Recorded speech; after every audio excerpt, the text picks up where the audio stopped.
Vidéo Expresso. Vidéo Expresso.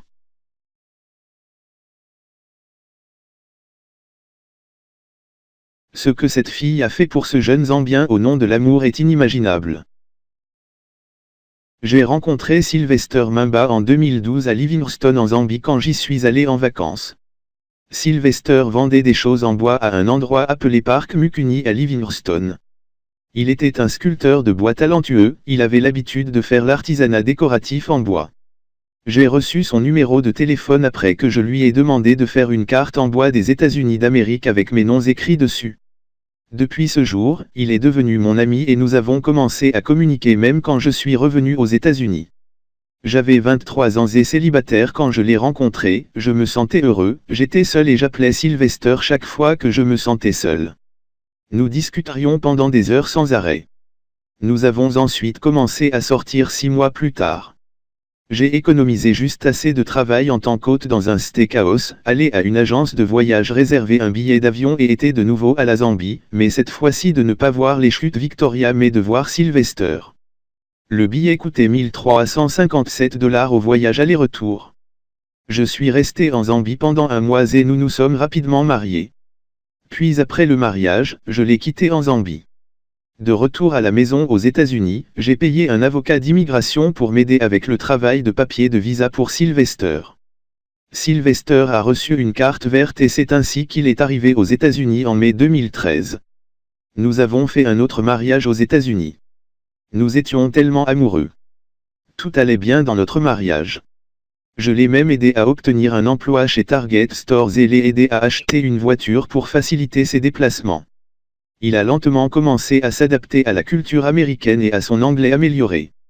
Il a également rencontré des Zambiens vivant aux États-Unis et ensemble ils sont devenus une famille. Au fil du temps, nous avons commencé à assister à des événements organisés par la communauté zambienne aux États-Unis. J'étais même là à Tampa, en Floride, pour soutenir l'équipe nationale de football de la Zambie quand ils ont affronté le Japon et après le match de football il y avait une fête où nous avons interagi avec les joueurs de football et d'autres personnes présentes. J'ai assisté à de nombreuses fonctions d'indépendance organisées par la communauté zambienne à Atlanta. J'ai commencé à remarquer une chose, les Zambiens aux États-Unis n'aiment pas voir leurs compatriotes zambiens prospérer dans la vie. Les amis zambiens de Sylvester, les femmes inclusives s'appelleraient et me diraient que Sylvester ne m'a pas épousé parce qu'il m'aime, mais à cause de la pauvreté et des papiers, carte verte.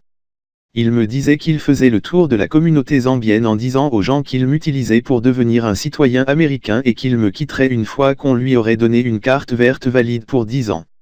Certains de ses amis masculins m'appelaient pour me demander de divorcer et de se marier avec eux, et certains appelaient pour me demander de faire l'amour. Je me fichais de ce que les gens me disaient. Je l'aimais tellement. Jusqu'à ce jour, je ne comprends pas pourquoi les Zambiens de la diaspora sont jaloux les uns des autres. Ma belle-sœur est mariée à un Nigérian et les Nigérians sont si solidaires l'un de l'autre. Sylvester et moi avons décidé de nous isoler de tous les Zambiens aux États-Unis parce que leurs commères ont commencé à affecter notre mariage. Nous étions heureux encore une fois jusqu'en juin de cette année quand Sylvester a été arrêté pour possession de drogue. Il est allé boire avec certains de ses amis zambiens de confiance. Après minuit, ils ont tout décidé de l'appeler un jour. Sylvester était le seul qui conduisait, il a donc dû laisser tomber ses amis à leurs différentes maisons. Et après avoir déposé ses amis, sur son chemin de retour, il a été arrêté par une voiture de police. Ses amis ont planté de la drogue dans sa voiture et ont appelé la police. Et c'est ainsi qu'il a été arrêté en juin et déporté en Zambie il y a 3 semaines. J'ai essayé de me battre contre sa déportation pendant 4 mois, mais ça n'a pas pu marcher car vous savez que nos lois sur l'immigration sont maintenant difficiles à cause de notre président actuel. Les gens sont déportés pour des infractions mineures.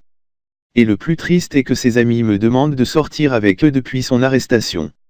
Sylvester a quitté les États-Unis il y a 3 semaines et le vendredi 24 mars 2018, il s'est suicidé.